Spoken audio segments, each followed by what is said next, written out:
Ooh, okay. There is a surprising amount of things you have to set up to make this work.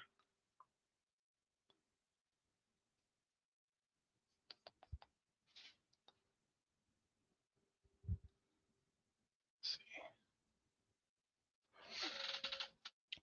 see. Yeah, I have this open for anyone that wants to come in.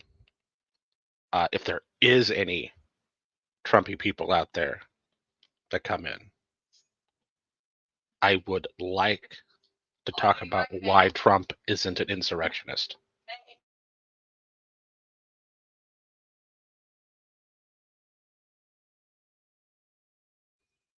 If not, talk about anything else. Even if the Trumpy people are a little sensitive. But let's see here. Can I zoom in on this? Just handy zoom button.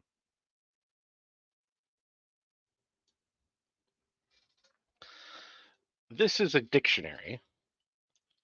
I think the edition being shown here is 1820, which is a few years before the 14th Amendment. But this dictionary almost verbatim got printed every few years, and it's like the exact same book. So there's only two dictionaries anyway from the time period, and they have identical definitions. So the definition of an insurrection at the time of the writing of the 14th Amendment is a rising against civil or political authority, the open and active opposition of a number of persons to the execution of a law in a city or state. State being here being like, not like how we think of state. Even though our states are technically this kind of state, no one thinks about it. It's more like federal government, right? Or like the UK British monarchy. It's much more akin to that. It's equivalent to sedition. It kind of covers rebellion and stuff. But simply, if a group of people form and then does any action that tries to inhibit the execution of a law, or the law of the land, probably more specifically, it's an insurrection. You can be part of an insurrection by accident. You can cause an insurrection and be part of the insurrection, even if you're not taking part in the specific action. These are things that make you an insurrectionist.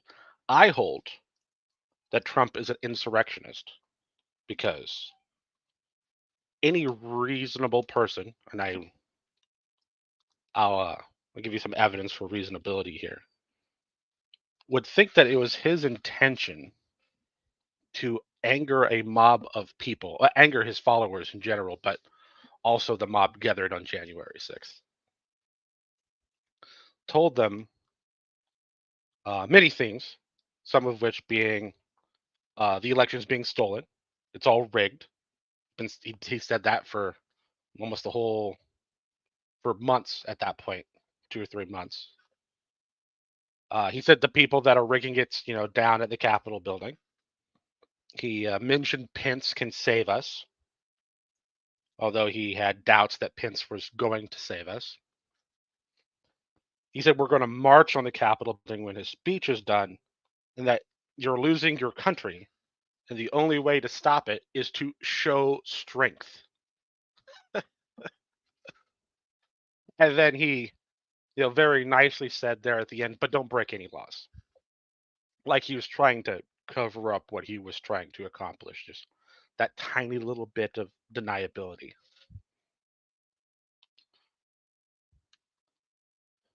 I'll put it. Reasonability. If you're the same person that's going to say that all these people that showed up at the Capitol building are reasonable, right? They're not wrong in that the election was probably being stolen or any of that. They're reasonable people taking reasonable actions based on what they think is happening. Then you have to wonder why did so many people think it was a reasonable interpretation of what Trump was saying to break into the Capitol building and try to stop the counting of the electors? So I think you're kind of in a catch-22 if you're on that side of the debate. You're going to have to argue that these people are not reasonable, and that while you might not have been there storming the Capitol building, that you are probably that type of person, right? You probably think the elections were rigged or think it's fairly possible, assuming you like America and you would want to stop the stealing of an election. So I think you have to probably argue that you're unreasonable, and the people that think like you are unreasonable, to save Trump from being an insurrectionist with this evidence or this argument. But that's kind of my whole case. I think the only person I have out there is Pixie. Hi, Pixie. I could find some clips, but it's mostly just the stuff I said. You dig back into a few days before January 6th, and there's some more evidence that he seems to be specifically trying to make people angry, his supporters angry. I mean, annoy everyone, but make his supporters angry.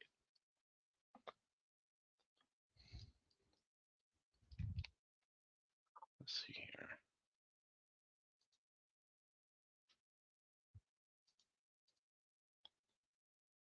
Let's see.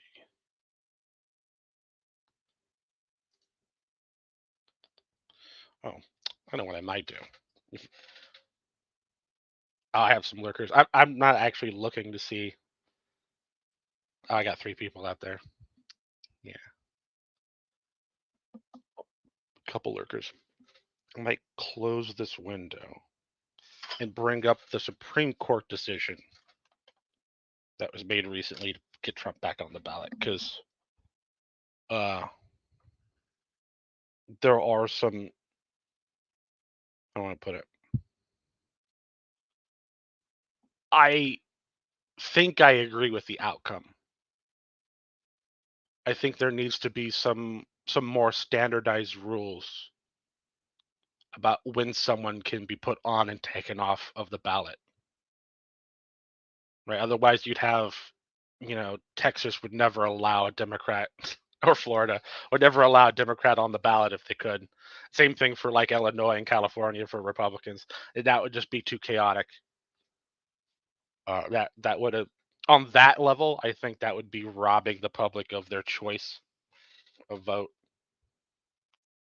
But also having a more standardized way of getting on all the ballots and staying on the ballots would help third parties a lot. There wouldn't be this giant patchwork of 50 different processes, fees and everything, to get on each state one by one. It would be really good if there's just one system you meet the requirements for, and then boom, you're on the ballot. I think that'd be fantastic. So I agree with the outcome. I don't agree with hardly any of the logic in the decision. There are just, I don't even want to bring it up. I'll just talk. I'll just talk about it. I don't want to sit there and read the whole decision for like a 5th time. Some of the things I find wrong with it. The background is that the Colorado Supreme Court decided that this is the first weird thing, I think. The Colorado Supreme Court decided to take him off the ballot because the Section 3 of the 14th Amendment says if Trump is guilty of insurrection, he can't hold office. And of course, I don't think Colorado thinks Colorado can ban him from office. They didn't say they banned him from office, but they're using a section of the Constitution about banning someone from office for removing him from a ballot. I get like the implication is one goes to the next, but they are different things. Like the Constitution doesn't say he can't be on a ballot if he's an insurrectionist. Right? That's listed nowhere. But so I think there's a gap. I think they're applying a law or applying an amendment in a way it's not written in the amendment anywhere. But you jump from there, go to the Supreme Court. The Supreme Court says, well, they said a bunch of things. Start off. There's one part of the decision where they say that the Section 5 of the 14th Amendment, Article 5, shows according to them, very clearly that it's up to Congress to pass legislation to enforce Section 3. Which, by the way, it doesn't say that. It says Congress can pass a law, has the power to pass a law in accordance with, and it's basically a reference to the whole amendment.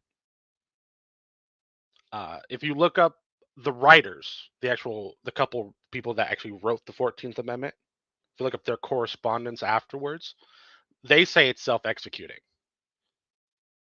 It's worded as if self-executing. There's no if prosecuted, if found guilty, any of that stuff. Right? It in it says that Congress, through a 2/3 vote, can remove the condition, which makes it kind of weird if there is enough people to remove the condition, then how would the legislation that would have been put in place even go forward? Right? You need a simple majority to make the law. How is it like? But if you have the ability to remove the condition, that would like it doesn't make sense to me. But why would you put in there that they have the ability to remove the condition if they need to make a law to impose it? Right? If they made a law to impose it, they could just put in the law. They could get rid of it. It's not. It, that's not as direct of a contradiction as the other stuff. Uh, one of the more direct contradictions is they point out that they think Article 5 says it's up to Congress, the United States Congress, to enforce Section 3. And then they turn around in like 3 sentences later and they say it's okay for states to enforce it as long as it's on the state level, even though they're saying it takes Congress to enforce it. That that's a direct contradiction in thought. I don't know how they didn't see that. Like I don't I don't get that. It's like saying A equals not A almost. It's that far off. And then the reasoning for the majority opinion, the actual reasoning, I think, for the overturning comes from then that uh, Colorado didn't have the right to enforce the 14th Amendment, but and specifically Section 3. But Section 3, if enforced, blocks someone from taking office or removes them from office, essentially. A ballot is not an office. It just isn't. An office of any kind. Right? Being in an election isn't an office. Being on a piece of paper isn't an office. None of it's an office. So they weren't enforcing the 14th Amendment, which is why they made the decision they made to start with is weird, because they were using it as a reason to kick them off the ballot, even though they're not enforcing it. Like And then there's the whole thing with they got like the pad. Someone got a hold of the pad that the minority opinions were written on, and at least one, but I think two of them. If you look at the metadata stored on the pad, that they were dissents to start with. But like most of the text is the same, right? It looks like the only thing they changed was like the very beginning where they said, "Oh, okay, I agree." I agree that they can't enforce the 14th, Section 3 of the 14th Amendment. Uh, and the reasoning in the majority opinion, I don't put the reasoning. I forget the word. It's the type of opinion that means unanimous and not signed.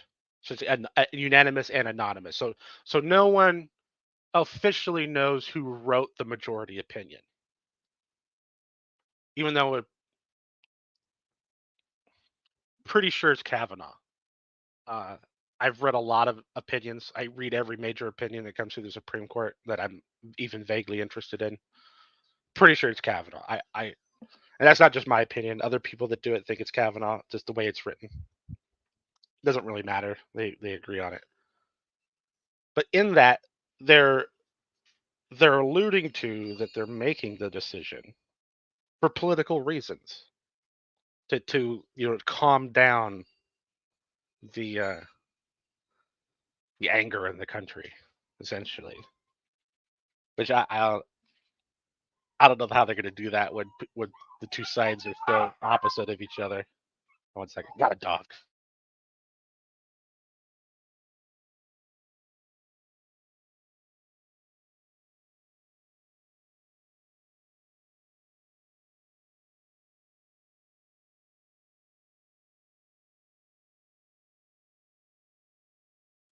Oh, oh, woman's taking the dogs out. That's what it is. They're excited. Where was I at? Oh yeah, for the political decision. Oh wait,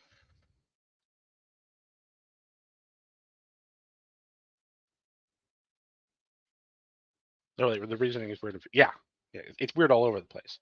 It in the minority opinions, the reasoning's also weird. Like they're agreeing to it, but they don't really rationalize the why. They spend most of the rest of their opinion saying that the majority opinion went too far, even though they like agree with the outcome. Like I'm not, so I'm not sure how to take that. They start as a dissent, then they agree with the outcome. They don't give a good reason, and they say the majority opinion went too far. Those things, those things barely seem like they're in the same ballpark. Let's see.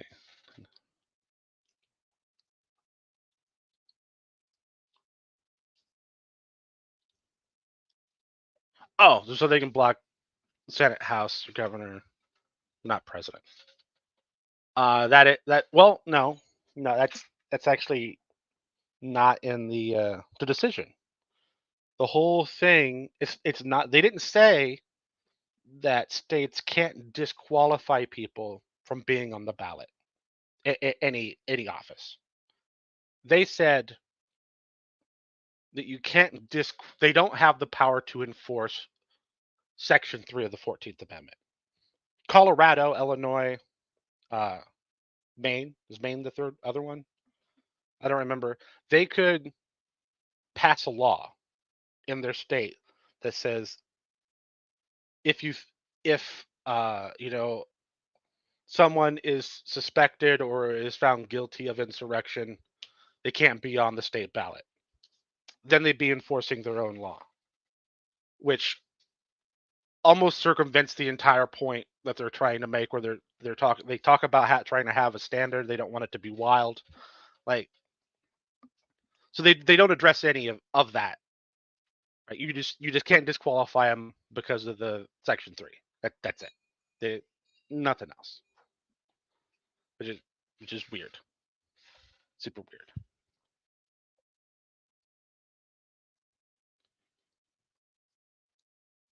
Yeah, yeah. Brojo's quitting. Yeah, that's what I was just addressing. But they didn't bar any state from disqualifying anyone they want for any uh, state law or even state constitution. They're saying you can't do it for Section 3, and then they say it would create chaos, but then they don't bar any other way of removing him from the ballot.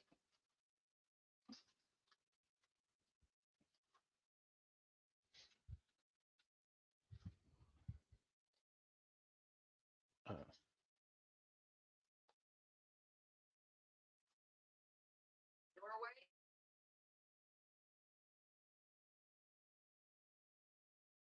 oh, 1 second, guys. I gotta get something real quick.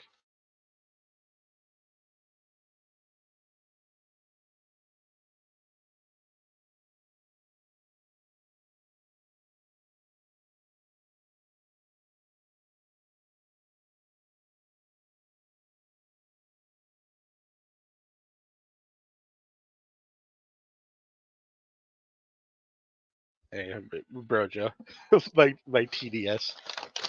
I guess Brojo missed the part where I said I agree with the outcome,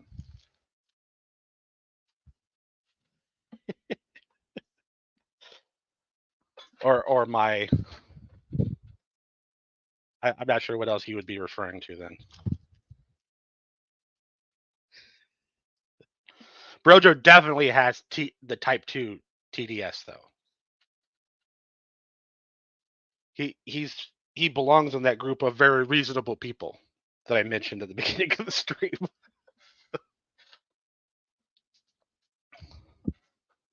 I'd have Brojo wants to come here and try and change my mind, but we had a conversation about this in his stream. Well, after a stream went off air.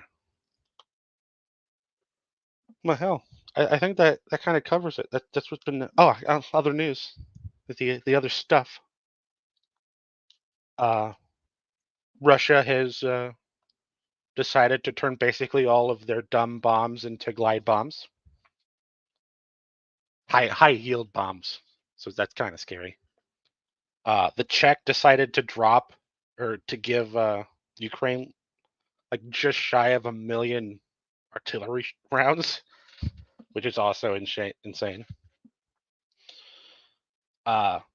When Finland joined NATO, they're negotiating a deal to make an extra like 300 fighter jets. I forget the designation of their jet, but a lot of country owns their jet. Like they have a huge, or Sweden, sorry. Uh, they have like a huge military industrial complex for some reason. I don't know the geopolitics behind it. Like why such a little country is making so many so many freaking weapons. And what else was there? There's something else. Oh, I haven't dug into it yet to kind of figure out the reason why. But America is currently growing faster than China, which is, I mean, China's not growing quite as fast currently as they did like 5 years ago, but they're still growing pretty fast, according to them. And we are somehow growing faster. Probably because of yeah, I didn't look it up, but actually, I would bet it's because of Florida.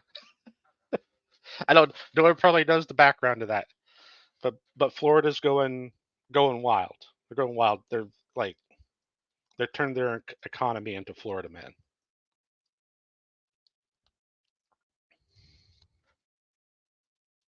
Let's see. Yeah, learn how to show it. Ah, there we go. We should make it bigger. Biden will send us into World War III if you keep fucking with Russia. Uh, yeah, but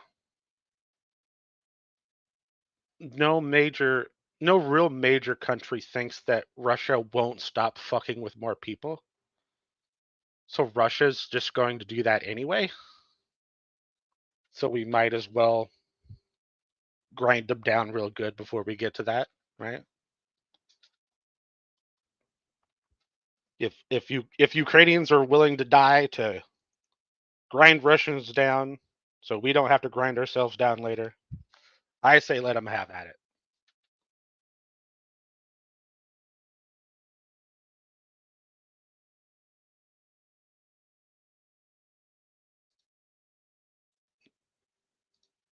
Oh yeah, yeah. It was always precarious. Like their regional governments, or I can't remember the percentage off the top of my head, but a like a very significant portion of their operating budget comes from selling land, the land in their district, essentially. And when I say selling, I mean renting.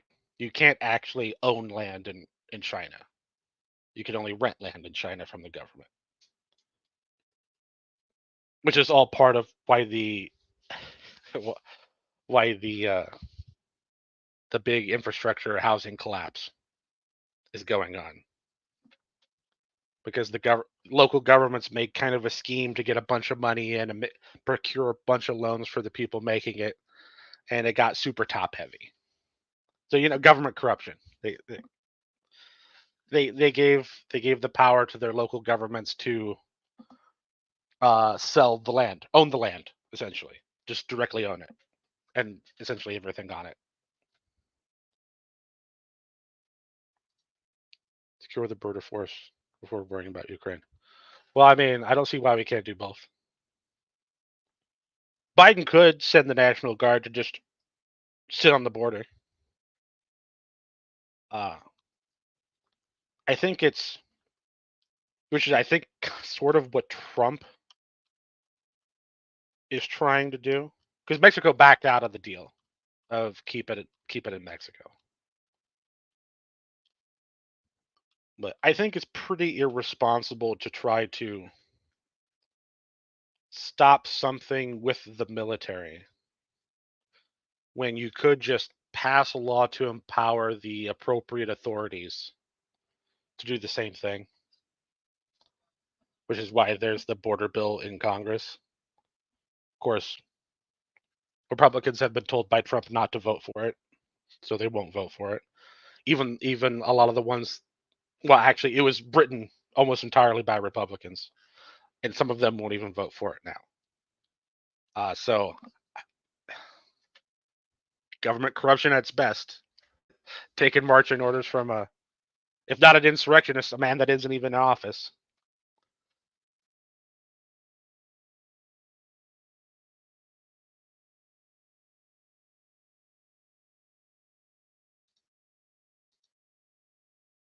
Oh, even you saying Hong Kong's grid, or are you just saying like China's grid?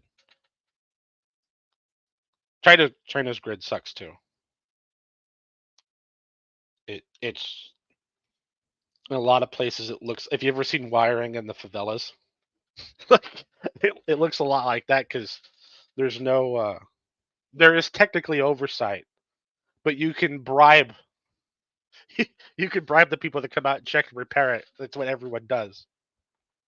So all your electrical posts, like inside any kind of major, like downtown or anything, looks like a spider, like a spider's nest. It's just everywhere. You got a bunch of people hooked up illegally. Like it's not, nothing's checked. Nothing's checked at all. Like it's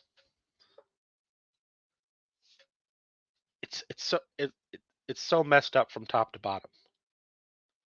Like street vendors sit outside the sewers to restaurants to scoop up the oil that they're flushing down the drain, to then just turn around and use it in their street carts. Like no one cares. No one cares. That's just how it is. Don't worry that that was in the sewer. It doesn't matter. Could have been a turd going right by it. It's fine. Don't worry about it. it makes the I don't know, the fried chicken taste better.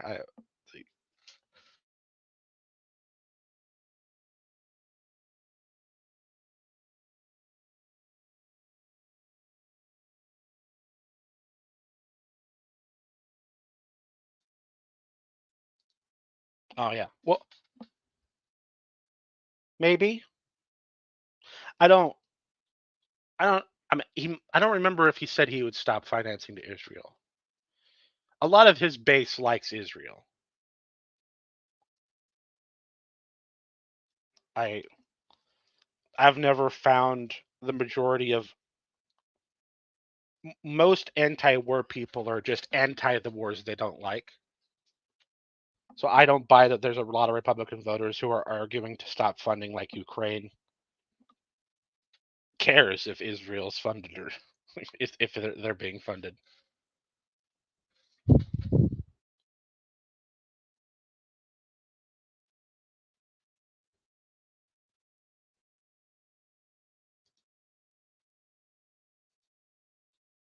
Let's see. We're not leading.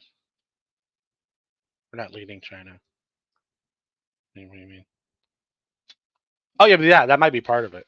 No, no, we are leading China. They're fucking up. That's our economy is growing more than it was this time last year. So it's not that we're slowing down, but it is probably more that China's slowing down.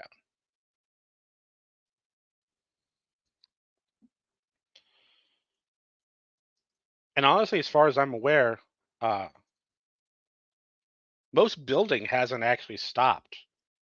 Like all these businesses that were going under have all now been backed by government sanctioned, like government sanctioned and guaranteed loans. Uh, so that's why none of these businesses went out of business.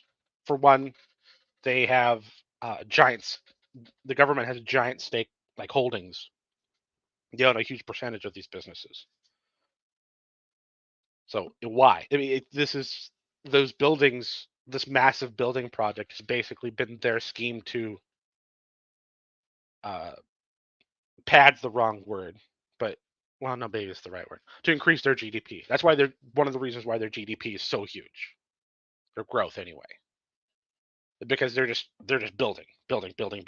Like there are people that uh, they might not the homes might not actually be built yet, but there are people that like own 3 homes, right? And they work a factory job, like they were pretty cheap for a long time, and they were considered the only safe form of investment for a very long time. Yeah, which contributed to the problem. But let's see. Yeah, we won't slow down.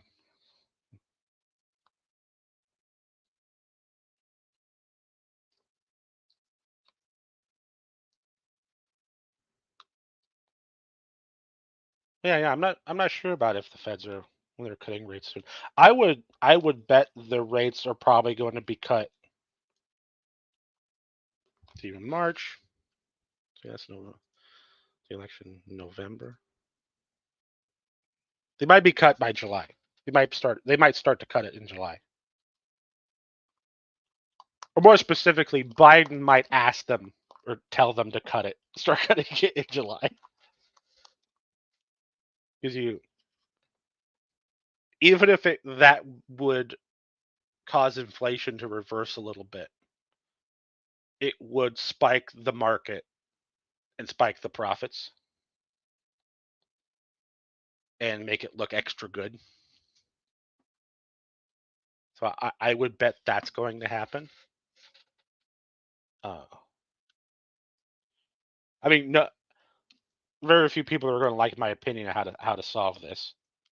Uh, the rates need to actually probably go up in about at least another 0.5%, and taxes probably need to go up by like another couple percent for like 10 years.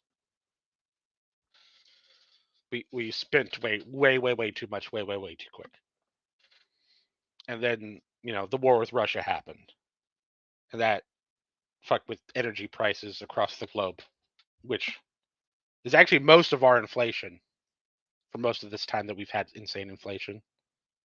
But it's all contributing. It's all made it crazy. Got a bunch of lurkers. Got a bunch of lurkers. Wow.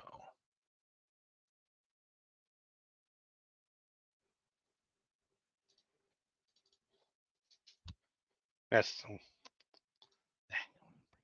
don't want to bring that up.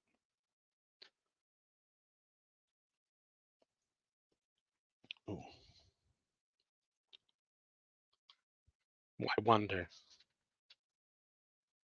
if Brojo thinks it was a reasonable action that the people on January 6th did.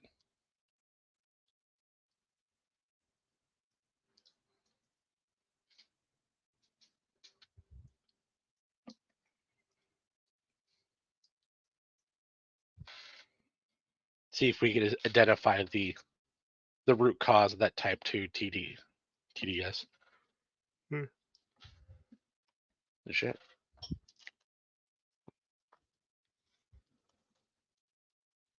No one's gonna come in. I'm gonna look for a video to watch. Look, share, comment on. Try not to get banned like Brojo did.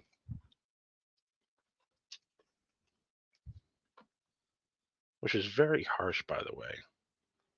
I'm wondering if it was because, like, was it I think it was a History Channel documentary that Brojo was sharing. Might have been it. It was too important.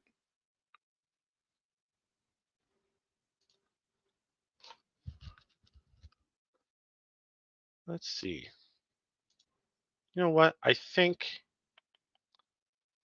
the Legal Eagle did a video that I didn't watch that was on the Supreme Court decision, like today or yesterday.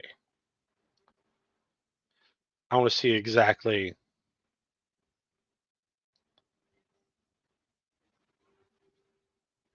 American Moon.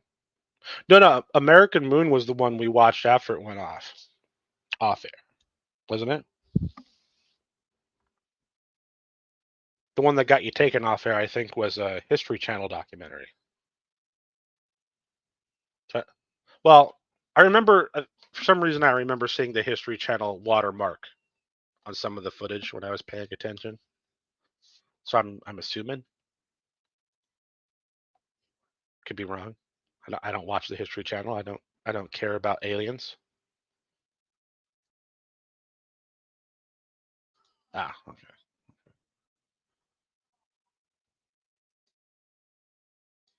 Let's see here.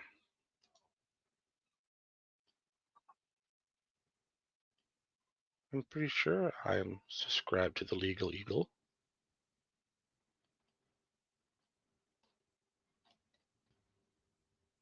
Maybe I'm not. Maybe YouTube just suggests him to me every single time he makes a new video.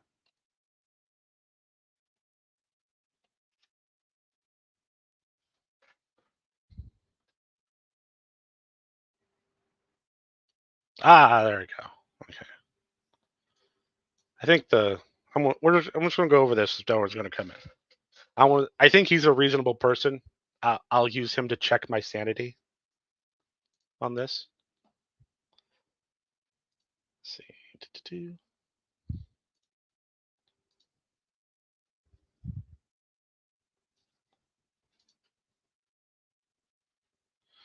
Pretty sure I hit with audio, so people scream at me if you can't hear it when I start playing. But now we know how. Trump is back on the ballot, baby. And in related news, a bunch of journalists were not laid off.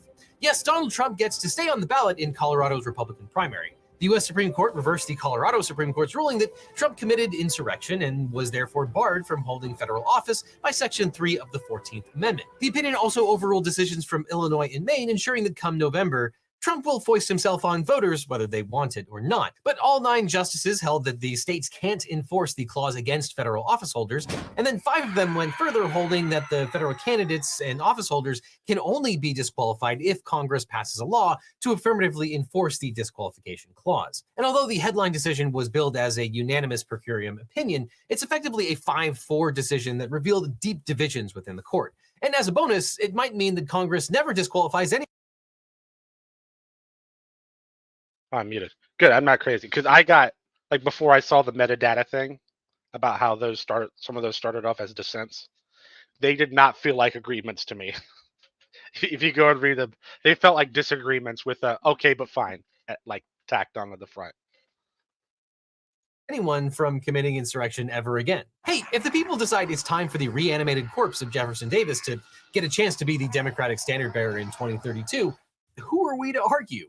Now, Section 3 of the 14th Amendment, as you probably know, was passed after the Civil War, when some of the men who had participated in the Confederacy started running for elective office. Section 3 says that those who have previously sworn an oath to support the Constitution and then engaged in insurrection against it are barred from holding a variety of public offices. The text of the disqualification clause states that this bar can be removed by a 2/3 vote in Congress. And the text of Section 3 reads, "No person shall be senator or representative in Congress or elector of president or vice president or hold any office, civil or military, under the United States or under any state who, having previously taken an oath as a member of Congress or as an officer of the United States or as a member of any state legislature or as an executive or judicial officer of any state to support the Constitution of the United States, shall have engaged in an insurrection or rebellion against the same or given aid or comfort to the enemies thereof." But Congress may, by a vote of 2/3 of each house, remove such disability. Okay, so let's acknowledge the obvious here. Though the intent is clear, it's meant to stop insurrectionists from holding office, the text is more than a little cumbersome. And the text doesn't say how the disqualification is supposed to happen.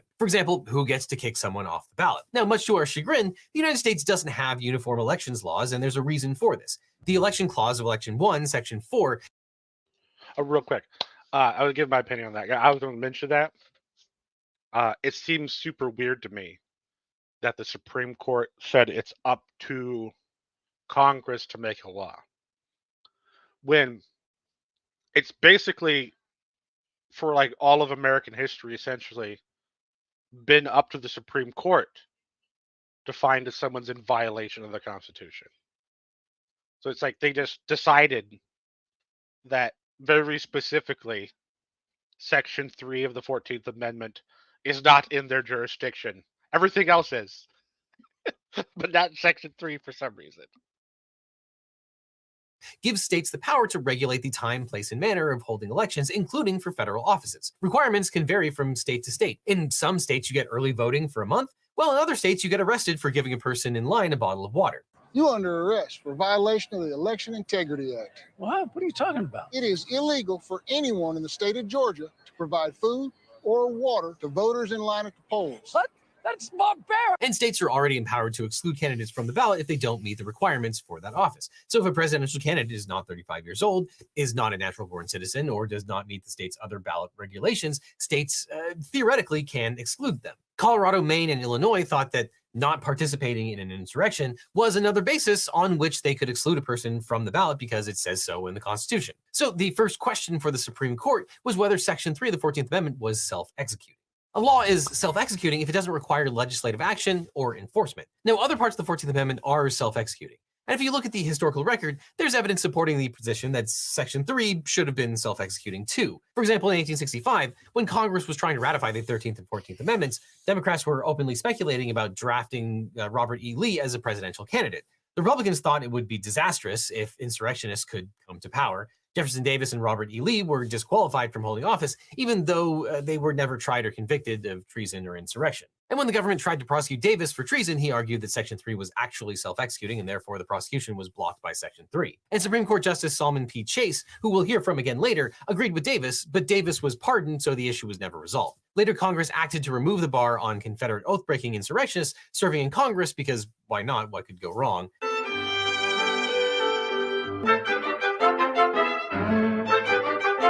However, there was also evidence in the historical record that Section 3 was not self-executing. Congress passed.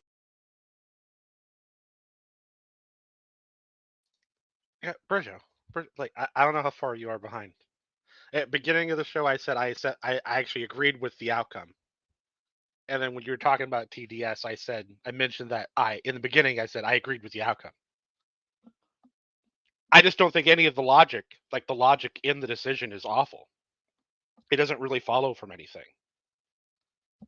And they talked about how it's like their job to calm down the political tensions, the fire or whatever, however they phrased it. Which it seems clear to me that that's like they started with that and then they just tried to backfill whatever they could to get to that point. Passed a few laws after the Civil War disqualifying Confederates from office. That indicates that Congress believed it had the right to enact legislation implementing Section 3. But there's nothing in the Constitution or in the case law saying whether this was the exclusive way that people could be disqualified. That's why the issue of Trump's disqualification was not easy to decide. Now, there wasn't much interest in the disqualification clause between the Civil War and the presidential election of 2020, because as far as we know, presidential candidates weren't really plotting to overthrow the government. But Colorado state laws allow voters to challenge any candidate's legal qualifications for office. So Norma Anderson, a 91-year-old former Republican legislator, sued to keep Trump off the ballot because she claimed that he committed insurrection in 2020. Oh, there's interesting. It was a Republican that started all this. Not a Democrat, not a liberal. Republican. One that held office. 2020. What is trying to throw out an election? I call it insurrection. A Colorado district court ruled that Trump engaged in insurrection, as those terms are used in Section 3. However, the district court concluded that the clause did not apply to the president because the presidency is not an office, and therefore the president is not an officer of the United States. The Colorado Supreme Court reversed, holding that Trump was an officer, that he committed insurrection, and that the state had the power to bar him from appearing on the Colorado primary ballot. Maine and Illinois also disqualified Trump on basically the same basis, which is how these cases got before the U.S. Supreme Court. Now, before the U.S. Supreme Court ruled, legal analysts speculated that the justices would want to demonstrate unity by issuing a unanimous opinion rather than a split decision. And that appears that's what they tried to do by labeling the main opinion as a per curiam, which means for the court. This meant to say that the court is speaking as an institution rather than... That's the word I couldn't remember. The unanimous and anonymous decision. Making it all seem like it's just the court's decision. Than as individual justices, and it's not public who wrote the majority opinion, although it's pretty clear it's Justice Roberts. But this isn't really a per curiam unanimous opinion. Justice Amy Coney Barrett wrote a 2-paragraph concurrence in the result while disagreeing with the majority's reasoning. Justices Sotomayor, Kagan, and Brown-Jackson wrote an opinion concurring only in the result. Their opinion excoriates the majority opinion for going well beyond the issue presented in court. And legal sleuth Mark Joseph Stern quickly uncovered metadata showing that the minority opinion was originally called a dissent by Justice Sotomayor. So first, let's talk about what the justices did not decide. The court did not decide whether Trump's acts fit within the definition of insurrection. During oral argument, Trump's lawyer, Jonathan Mitchell, said it was a riot. The events were shameful, criminal, violent, all of those things, but it did not qualify as insurrection, as that term is used in Section 3. Now, of course, that sounds bad, but because... Wait. Yeah. What? Yeah, you gotta watch that back a second. Did not qualify as insurrection. The events were shameful, criminal, violent, but not an insurrection. It seems like if you're going down to the Capitol to stop the counting of the electors, and it was criminally violent.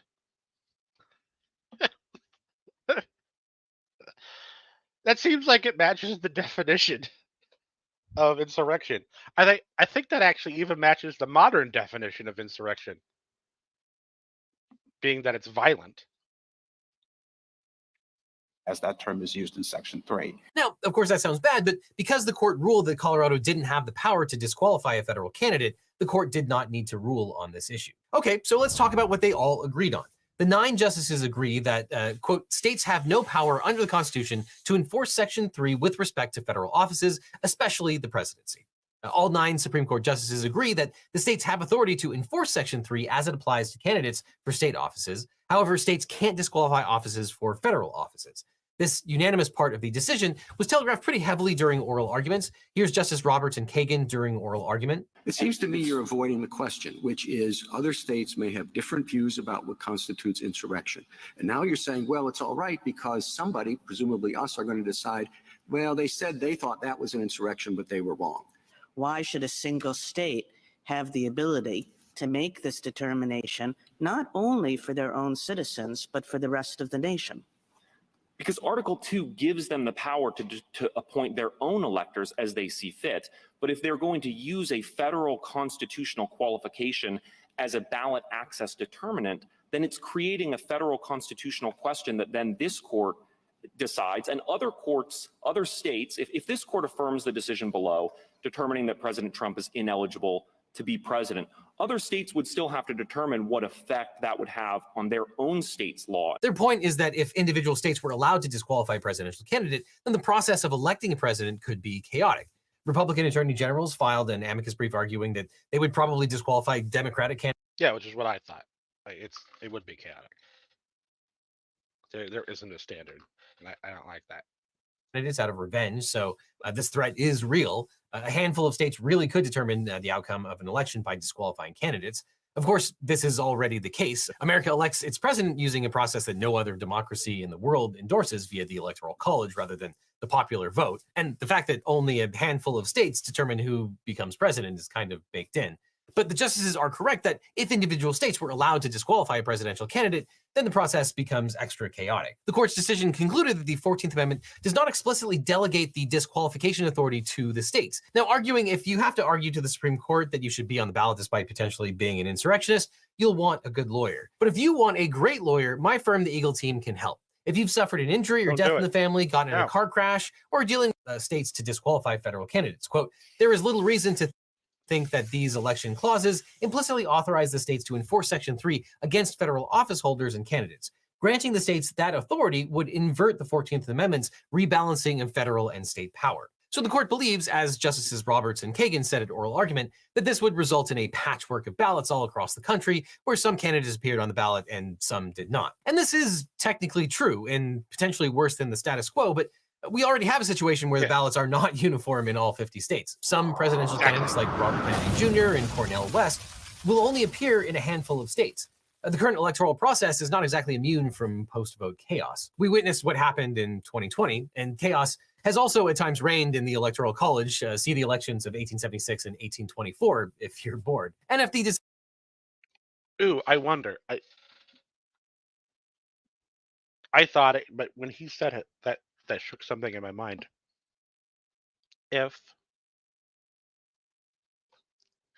the Supreme Court, I don't think they don't think they outright said it. But if their reasoning behind their decision is that having this patchwork of different ballot systems would cause chaos, what would stop, let's say, Kennedy, for example, from suing any state that doesn't let him on the ballot, using this recent decision as precedent? That's kind of interesting. I think you could. Decision had stopped there, it would have been pretty much what everyone predicted, an efficient way to preserve the status quo, and it would have been a truly unanimous decision. But the majority went further to address some questions that the other four justices said were not before the court. For example, whether its decision applied to offices other than the president, and whether Congress had to pass legislation. Justices Roberts, Thomas, Alito, Gorsuch, and Kavanaugh ruled that only Congress may enforce the insurrection clause against federal candidates. Congress can set up a procedure to disqualify someone. Since that procedure does not currently exist, then no one can be disqualified until it does. And if Congress did pass a law disqualifying someone, it would, of course, be subject to the Supreme Court review. So let's talk about what they vehemently disagree with.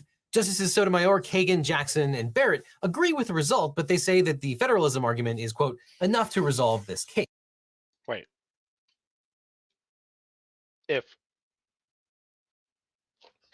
me wrap my head around what you just said. If that's what the Supreme Court's thinking, they're saying that this can only be exercised by Congress. Then if it was brought to the Supreme Court for review, and they've already said that this is in the hands of Congress, How are they going to actually review it? The part that they would use to review it is a part they have already said is entirely under the control of Congress. Case. Part 2B of the opinion is the only section of the majority opinion that has the approval of more than 5 justices, and that's only because Justice Barrett joined in it. But even Justice Barrett thought that it went too far. Quote, "It does not require us to address the complicated question whether federal legislation is the exclusive vehicle through which Section 3 can be enforced." So on the issue of whether the states can enforce Section 3, the majority opinion garnered roughly 5.5 votes, I guess. Now, there haven't been many cases interpreting the insurrection clause. As I discussed in my first video on the Colorado case, a Supreme Court justice has only opined on it once. Chief Justice Chase was acting as the circuit justice for Virginia in 1869, and in that capacity, Chase decided a case called In re Griffin. In that case, Cesar Griffin had been sentenced to 2 years in prison for assault by a state judge who happened to be a former Confederate officer. Griffin argued that the judge was disqualified under Section 3 and that it was self-executing. Justice Chase disagreed. He held that the legislation by Congress providing for removal was necessary to give effect to the prohibition of Section 3, and without such legislation, the judge was entitled to continue in his position. Although Griffin's case was not a Supreme Court case, the majority in the Trump case found it very persuasive. The majority opinion notes that, quote, "Chase went on to explain that to accomplish this ascertainment and ensure effective results, proceedings, evidence, decisions, and enforcement of decisions, more or less." Okay.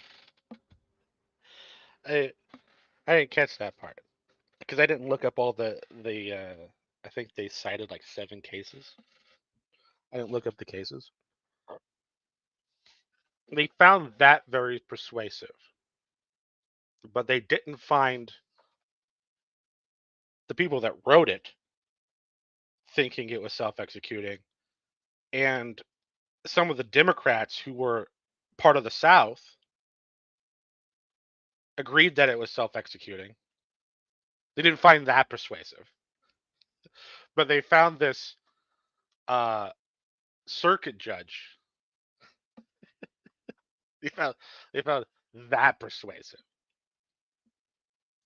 Formal are indispensable. Therefore, the Constitution empowers Congress to prescribe how these determinations should be made. Now, this was a different position than Justice Chase had taken the year before in the Jefferson-Davis matter. Chase was Chief Justice of the Supreme Court, but he was also running for president as an anti-slavery Republican who was trying to win the Democratic nomination, which entailed being friendlier to ex-Confederates. Historians say that his decisions as Chief Justice were driven by political expediency, and the liberal justices rejected the holding of Griffin's case, holding it, quote, "a non-presidential lower court opinion by a single justice in his capacity as a circuit judge." And they very much disagree on implementing legislation. The majority held that only Congress can implement Section the Supreme. So I guess the Supreme Court's already decided that case didn't fucking matter.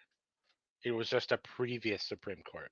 3. They must do it by passing legislation pursuant to Section 5 of the 14th Amendment. Congress has passed such legislation before. In 1862, it passed the Confiscation Act of 1862 and the Enforcement Act of 1870. The majority implies that these statutes are no longer in effect, so as of right now, no one can be disqualified. And this opens the door for people who were involved in the January 6th riot to run for federal office, and some of them are planning to do so. And this decision might leave the door open for Couy Griffith, who was convicted of trespassing during the January 6th riot. The New Mexico Supreme Court then disqualified him from running for federal and state office, and Griffith is appealing his disqualification to the Supreme Court in the hopes that the Trump versus Anderson precedent will help his cause. And although New Mexico can arguably still bar him from holding state office, Griffith is hoping that the court's decision will give him a chance to run for Congress. And Justices Sotomayor, Kagan, and Jackson acknowledge that the historical record is mixed, but they accuse the majority of distorting facts. For example, the majority opinion says that Senator Lyman Trumbull, one of the authors of the 14th Amendment, thought that Section 3, quote, provided no means for enforcement in itself. But that wasn't Trumbull's only statement on the issue. Senator Trumbull also said, although Congress could pass a law that would provide a, quote, more efficient and speedy remedy for disqualifying a candidate, in his opinion, the 14th Amendment was self-executing. And they disagree about the other clauses of the 14th Amendment. Oh, great. So yeah, they cited him. They cited him saying that there's no enforcement mechanism. But then they conveniently didn't cite him when he said that they're... Yeah, I think that was actually the writer I was thinking of. Now I'm thinking about it when I dug into it. Liberals emphasize that the majority's ruling is inconsistent with how the Supreme Court interprets other clauses of the 14th Amendment. For example, basically all of the other rights secured by the 14th Amendment, like equal protection and freedom from enslavement, don't require Congress to pass legislation in order for them to exist. Quote, similarly, other Oh, there we go. We got Jill.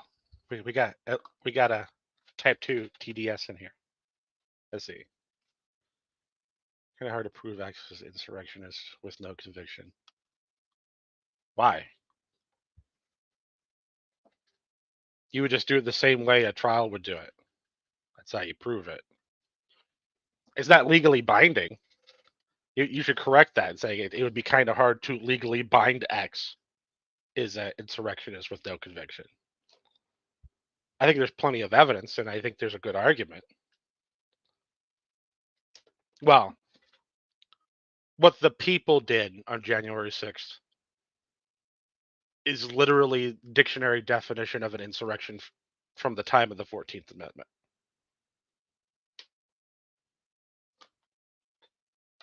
Right.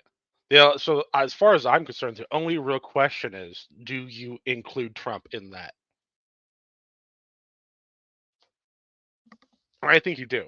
I think there's plenty of evidence to include him in that.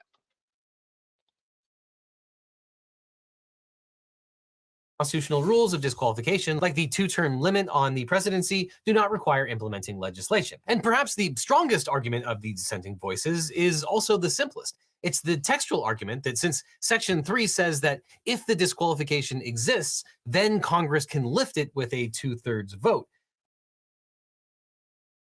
Oh my God, it's Lulu. Lulu, did you get my email I sent you like forever ago?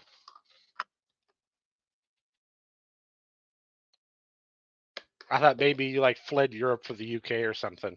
Never gonna see you again.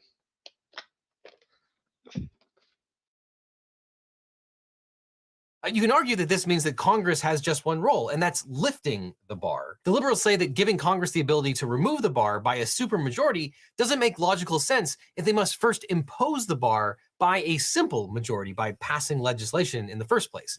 Quote, Section 3 provides that when an oath-breaking insurrectionist is disqualified, Congress may, by a vote of 2/3 of each house, remove such disability. It's hard to understand why the Constitution would require a congressional supermajority to remove a disqualification if a simple majority could nullify Section 3's operation by repealing or declining to pass implementing legislation.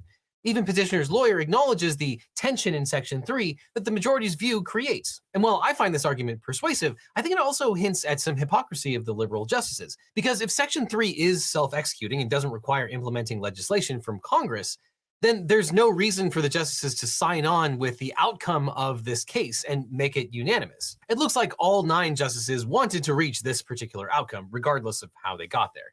Yeah. But the justices do disagree about whether the issue decided was even before the court, and the liberals take issue with the majority's decision to consider questions about what Congress is allowed to do, since that issue was not quite before the court. Quote, although only an individual state's action is at issue here, the majority opines on which federal actors can enforce Section 3 and how they must do so. Their concern is that the majority acted like a legislature.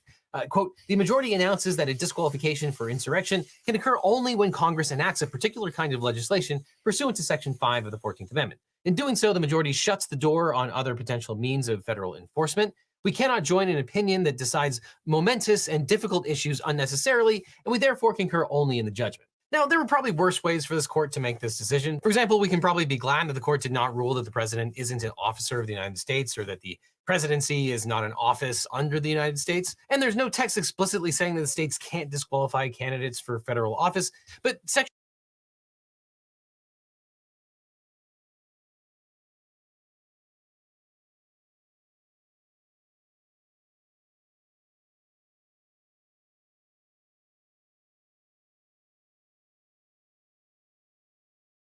Section 3 is so vague that the court pretty much had to make it up. Oh, no, I was muted. I'm pretty sure I used the email that's attached to your YouTube account. Oh, yeah, that's the thing. I was closing down a bunch of my accounts because I have a professional email now, and I was closing down what would have been my quote-unquote real Google email. So it was sent from that email. I don't actually use the Cerberus email. It's not even like under my real name or anything. It's just okay. which is why the 9 ruled that it was just too risky to disqualify Trump. And what's interesting is this ruling on Trump's eligibility has been covered extensively by over 500 news outlets. 29% of the reporting comes from the left and 25% is coming from the right. And if you compare the headlines, you'll start to see some interesting framing emerge. On the left, you have outlets putting constitutional arguments at the forefront, while on the right, news outlets emphasize. Okay, well, if I skipped his personal ad, I'm definitely not giving free advertisement to Ground News. That's just not going to happen.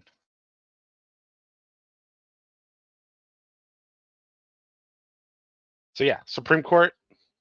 Well, I'm sure Lulu won't like this. I agree with the outcome of the decision.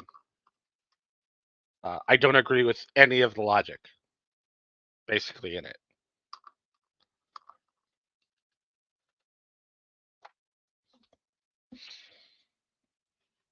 Well, it probably is. It was like a month ago. If you ever check it, it's probably not in the spam folder since it's from just a regular Google account.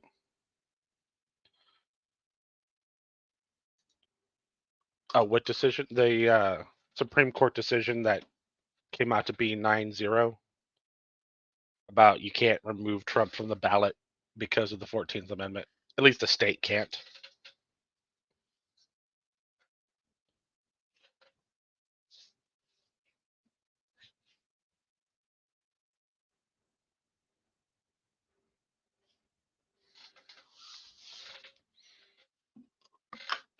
I want there to be a standard, like just a set across the board standard. So I agree with the outcome. I don't want him to be on the ballot, but I don't know why states just don't pass their own law about the ballot and enforce them. They weren't barred from doing that.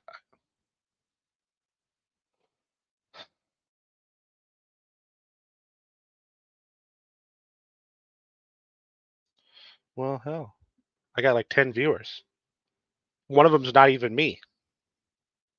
Everyone's just watching me complain that the Supreme Court didn't use reason. Yet still came to the right decision. Come on, guys.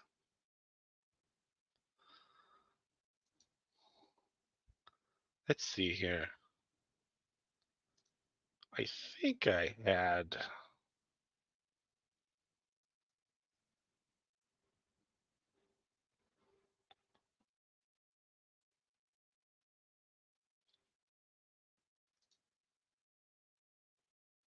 Yeah, it would be confusing. It is confusing. That's why like so many third-party candidates can't get in all the ballots because it's not functional. I mean, not really. I mean, unless you have, $100 million to throw at the problem, so you can just brute force it through everything.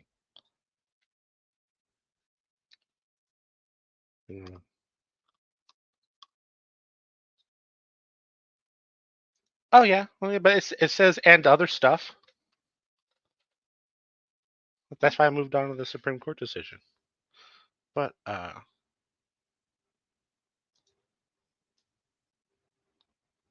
think there was a section here, a video I was looking at that's.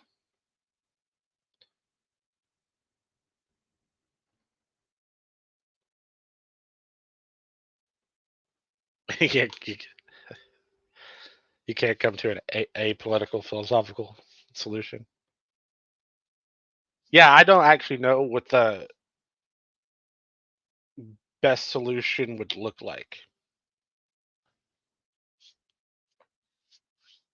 Right, because I'm not so sure it's right to leave it in the hands of the federal government to determine who can and can't be on the state ballot, especially when you have the 10th Amendment that seems to imply that the states have that power and not the federal government.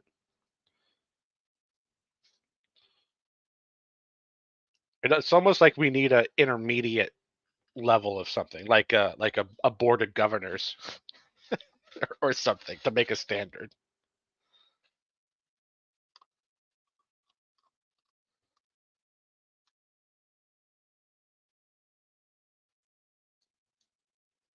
No, no, don't give her electoral college.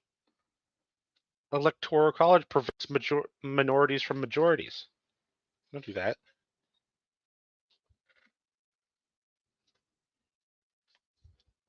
All that does is basically allows only one way of life inside the country. And the only people I'm okay with making that decision are liberals. And by liberals, I mean like actual like political ideological liberals. Not everyone that's on the left.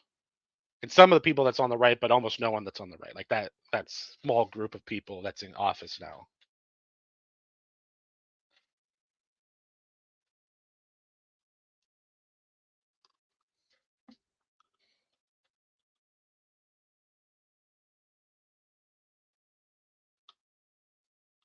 I don't know. Look at this. I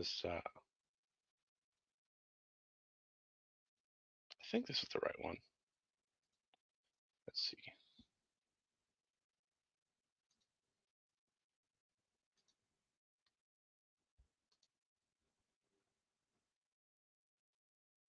Now it is up to Congress to confront this egregious assault on our democracy.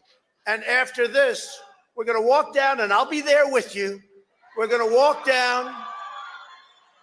We're going to walk down anyone you want, but I think right here, we're going to walk down to the Capitol,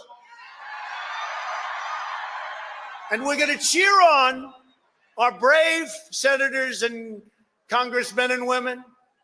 And we're probably not going to be cheering so much for some of them, because you'll never take back our country with weakness. You have to show strength, and you have to be strong. Yeah, like that doesn't include the parts before it where he's talking about how Pence is betraying them essentially, or it doesn't include the elections being stolen and all that stuff. But it says we're going to march down to the Capitol, and you'll never get your country back unless you show strength. Just like I don't see how people don't see it. They have to be insane. They have type 2 TDS. Oh, that has to be Jello. Is that not Jello? Lil Cows Productions. Maybe it's not. Let's see. What minority does that protect serb?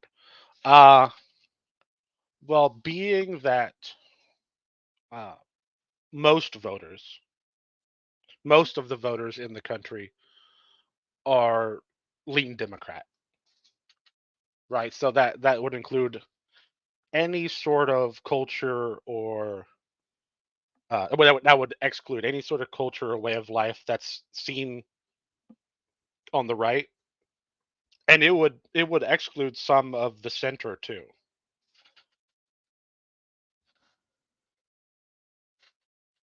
Like it would. There are so many parts of my culture that is not very compatible with the more progressive end of the spectrum. And if you had direct democracy for a lot more stuff, I have no doubt some of it would become against the law. It'd probably take longer to make my stuff against the law before it would make like just run of the mill conservative Christian stuff against the law. But I think it would do it over time.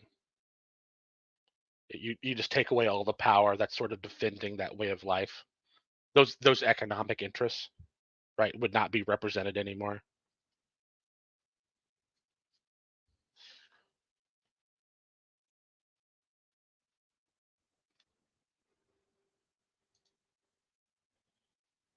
Well, I mean, yeah, I would include that. Yeah, there are good reasons to have farm subsidies. I don't think corn subsidies is a good thing to subsidize. Really? Uh, like vegetables would probably be a better thing to subsidize because they're so much more expensive than corn and soybeans. And of course, that would make beef more expensive if you stop subsidizing corn and soybeans. But I don't think you'd have any sort of subsidy. Right? I think it would become really hard for people to have a healthy, balanced diet, imperatively. The policies from the left, when it comes to how subsidies and grants are made, is not very conducive to production of anything. Except for maybe solar panels. Yeah, solar panels, windmills, or wind turbines. Electric cars, as long as the majority of the voters, don't decide to care about like slave labor in Africa.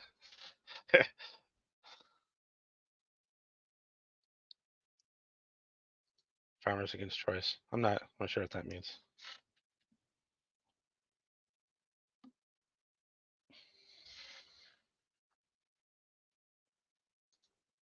Yeah, because I agree with that. And it's more. I mean, when you're looking at the level of cultures in the United States, it's more than two sides. But people in general try to vote with what they think is right, and what they think is right is largely shaped by their culture. And as soon as you make it a majority thing, then whatever the biggest culture is going to be the culture that decides everything for everyone.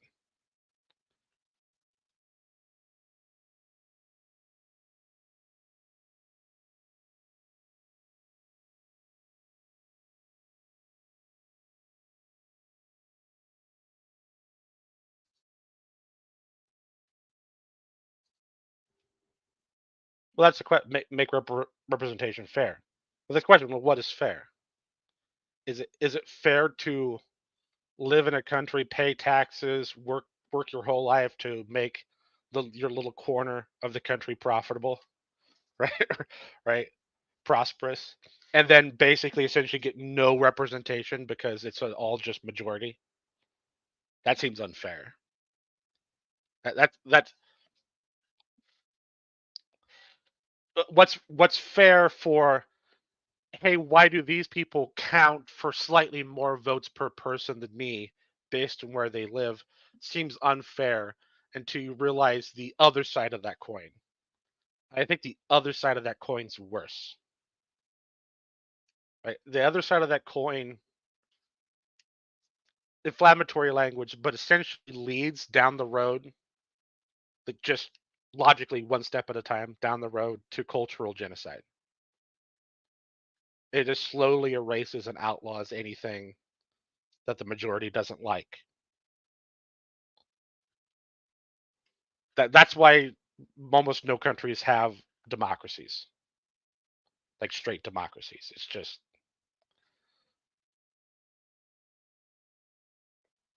like that sort of thing would only work if the governmental structure was broken down to such a small level that it was only like it was on the level of counties. Like if we got rid of states, we got rid of the federal government, and we were just a loosely organized together group of counties, then each county could have democracy. That'd probably work. You wouldn't want that for other reasons. Right. You honestly really do not want the people making the laws living next door to you. Terrible idea. But at least then democracy wouldn't be unfair.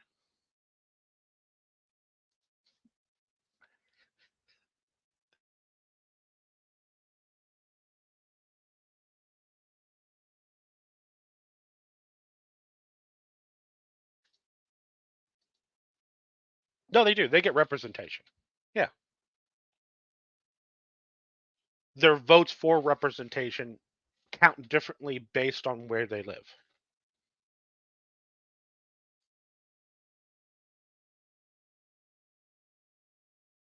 The Electoral College is very specifically made to hedge against essentially tyrannical rule, a certain road to tyranny.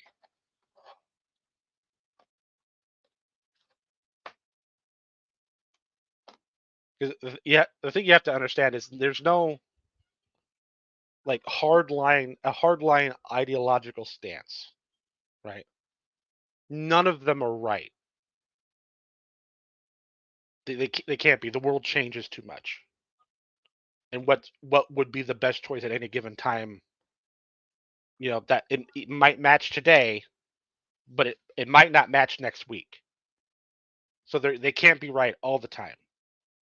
And if a majority takes control, then what you're going to get, if it's ideologically driven, which it almost has to be, you're going to get a lot of wrong decisions very quickly, without any way of slowing it down or stopping it.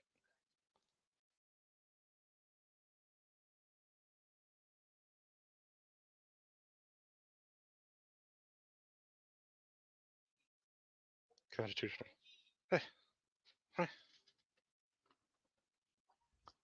Yeah. Look, I'm just happy the UK doesn't pretend to be like a republic or something.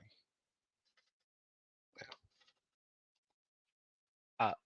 I see monarchy and my American blood just like starts to boil a little bit, and I have to control it. But as long as you're not calling yourself like a republic or a democracy, I'm okay. Yeah. As long as the monarchy has the technical power to dissolve your government at will, I don't think it counts.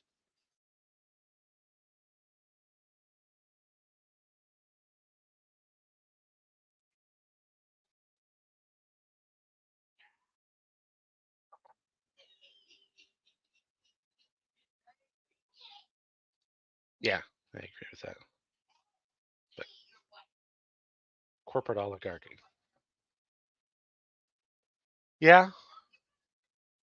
I mean, are you referring to like with the two sides thing? But it's sort of that's part of the reason why we're in the position we're in, and I think it would be made worse by direct democracy. At least when you have an electoral college in a republic, brainwashing only gets you so far when you're trying to drive it along ideological lines. Because no matter how much of the majority you get, you can't quite get everything you want all the time.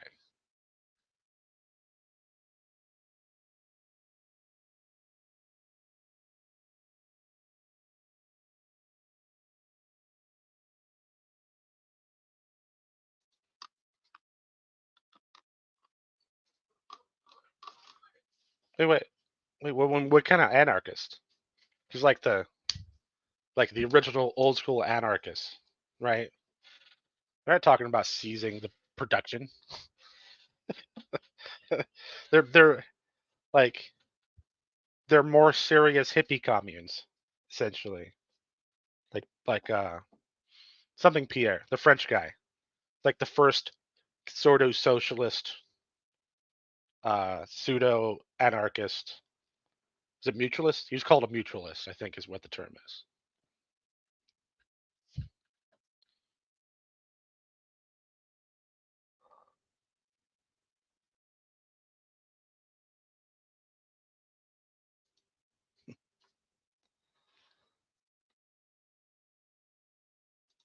Yeah, there you go. Yeah.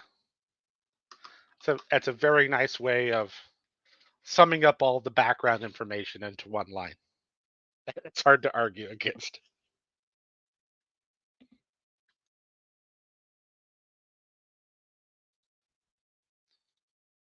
Oh yeah, no. I mean, it's not that it stops bad decisions, like in general. It stops completely unchecked bad decisions, and it makes more unchecked bad decisions when you have democracy. I mix those two together, but when you have democracy, it makes more unchecked bad decisions. And having this weighted representation fights against having unchecked bad decisions.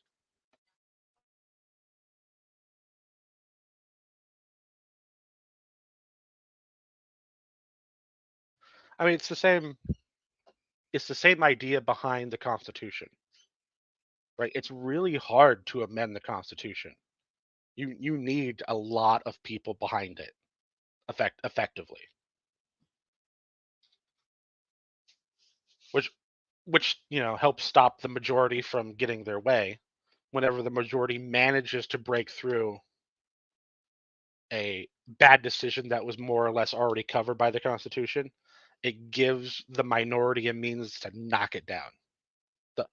The whole United States system is meant to knock down bad decisions from the minority or majority. Prevent them, knock them down. That's why all the power is separated in the government. That's why we have a constitution. That's why we're a republic and not a democracy. That's why that republic is weighted. It's meant to it's all designed to allow the country to be multicultural, multinational.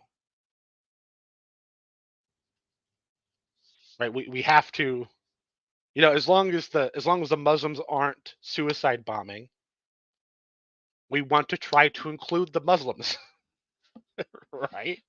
Even if they have bad ideas, we want to try to find a way to work them in so they can be free to live how they want to live, not negatively affect anyone else, right? And you keep others from driving them to cultural extinction. That's like the whole point. You can't achieve that if you just go majority gets what they want. I think it's terrible. That's why it's been overturned in like every single decision that made it to a Supreme Court, state or federal Supreme Court. I wish the solutions for fixing it was more uniform, because it seems like every court kind of has their own little tweak on how it should be done. It seems like they all work, at least good enough.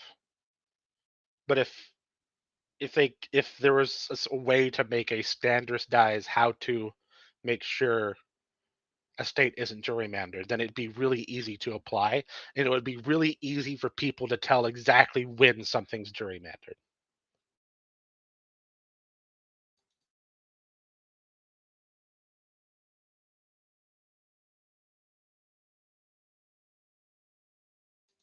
Yeah, yeah.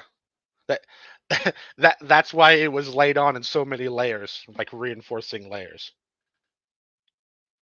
They were under the impression that we're going to fuck it up. So they tried as hard as they could to make it near impossible to fuck up.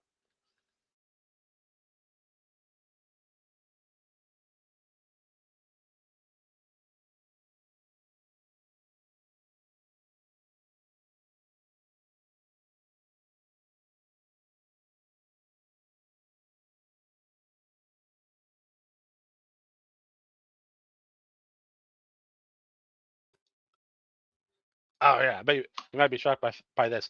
I think we should repeal that. I think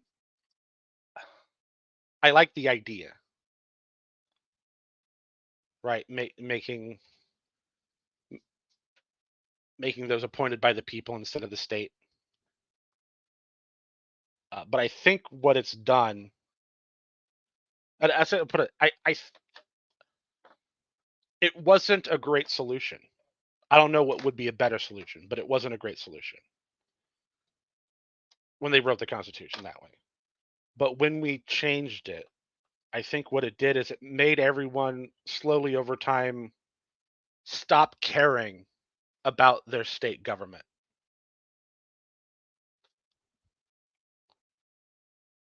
Right? Because it really mattered to care about your state government because your state government had such an effect on federal government. you still got your members of houses through a popular vote on the state from the state level. Well, not depending. It's a little different in different places, but House for the people, Senate for the states. It would make the Senate. Well, I mean, the Senate was more like that back then. It letting the states choose the senators from the state congresses made a lot of the candidates a relatively bipartisan. It became part of the negotiation process, and it drove the candidates to be more towards the center. Not that they were exactly center, but more towards the center. And the whole point of the Senate was to be the cooling rack for the boiling plate that is the House. So you're supposed to have, whether you think they're reasonable or not, you're supposed to have people in the Senate through this process that just kind of put the brakes on everything and went, okay, wait, let's look through everything first. And the House was intended just to make a bunch of crazy shit all the time.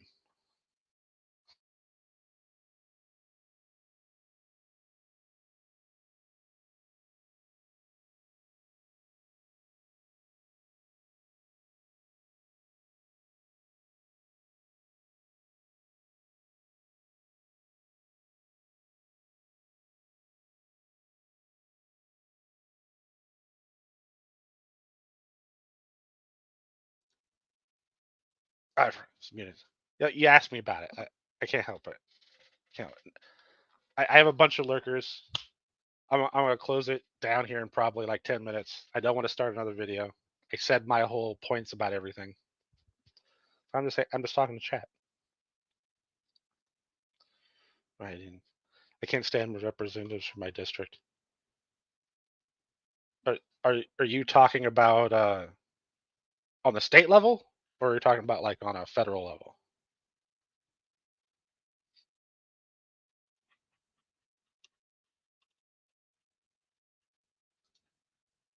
Oh yeah, I miss you too. I wish you were around more. Since you're subscribed to me, baby, me starting to do rooms would poke at you more.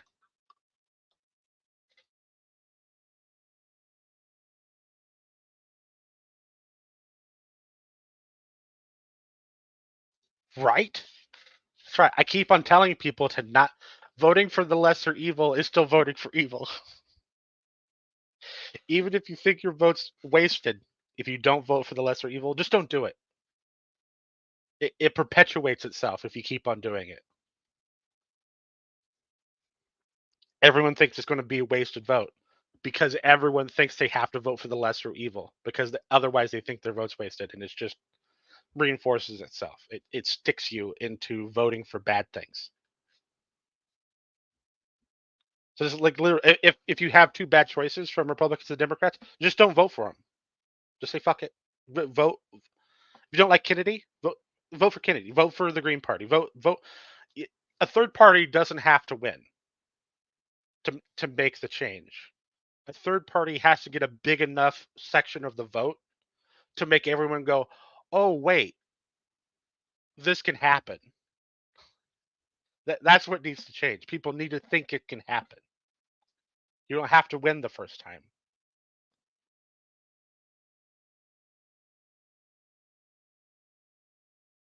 Oh yeah. Good night. I will. I'll try. I'll have to. I was bullied recently to set StreamYard up in my YouTube, so I guess I'm going to do it occasionally now.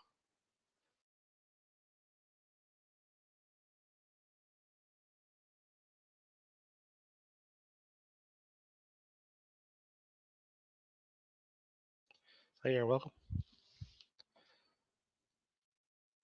Oh, I mean, if that's the case,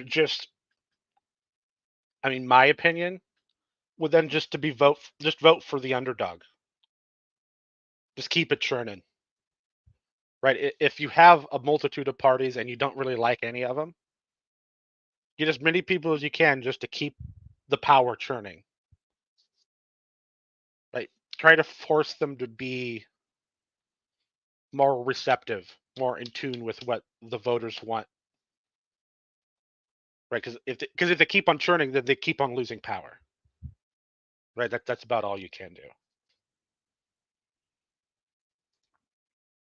Oh, it was people I'm soft on. There's people in the room that was like, "That's sir, you could start one, because no one else can do it." And they did that for, I don't know, 10 minutes or so, and I was like, fine, that's what I'll do.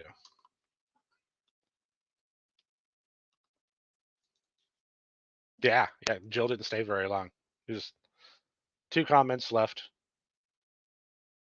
Although I would say that his first comment was less crazy than normal.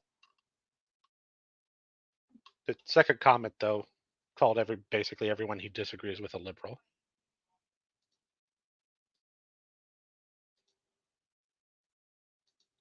Yeah, I know. Yeah, so low. Pixie's at work. It's like the middle of the night for Lulu. Nerdy never comes in anywhere. Nerdy doesn't love anyone enough to come in.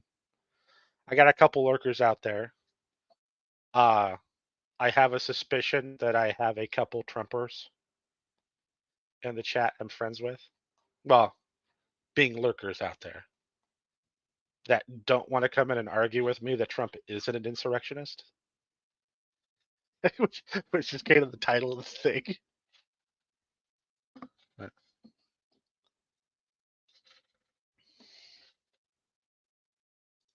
yes, very, very slowly. That's what they did. That's why I'm trying to popularize the use of type 2 TDS. Because I think the TDS, the Trump derangement syndrome, is a great meme. And I think having type 2, meaning the pro-Trumpers that are like just for Trump no matter what, we'll vote for him because even if he shoots a guy outside the Capitol building and murders him, he must have had a good reason, like those people. They're clearly deranged, and Trump's involved. So mix it like diabetes. You have type 1 and type 2.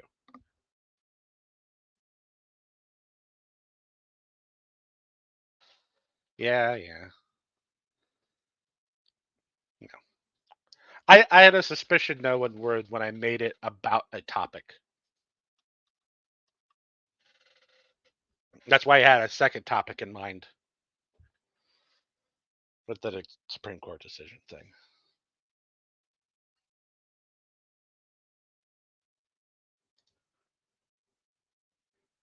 I mean, maybe.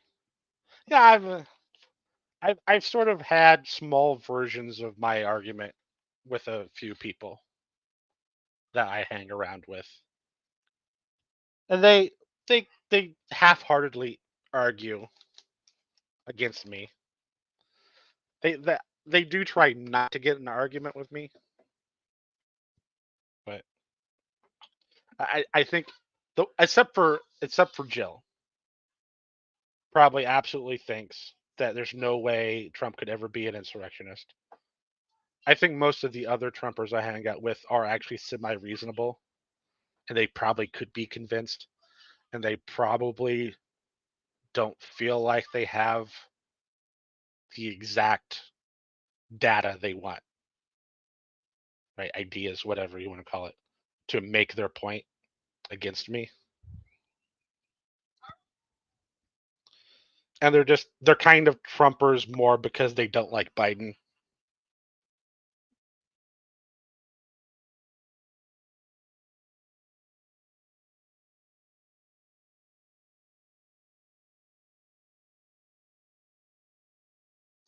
Yeah, and some of them do. I think some of them do. Like I think you missed it, but somewhere in the Legal Eagle video, he played audio of Trump's lawyer in that Supreme Court case, and Trump's lawyer even said that what happened on January 6th was shameful and criminally violent. Like, so according to him, somehow that didn't match an insurrection, when they were being criminally violent while trying to stop a legitimate process of government. Seems like insurrection to me. Seems like it matches the old definition of insurrection, and it matches the newer definition of insurrection. I think I said it before when Jill was in here. I think the only real argument that Trumpers, the only real argument Trumpers can reasonably try to make is that you shouldn't include Trump in that. I'm not quite sure how they would make that argument, but that's like the strongest place I think they could start, is to separate the criminally violent insurrectionist crowd from the man that just made them angry enough to do it.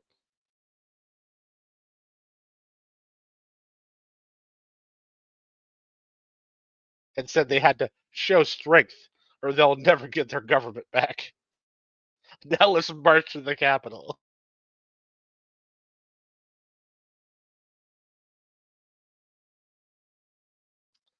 Oh no, got a ping. Oh, it's William. I'm in the happy chat. Okay, I'm going to close it. I'm closing it down. It's almost 10 o'clock. It's spring break. I don't have classes to teach, but I still wake up at like 5. So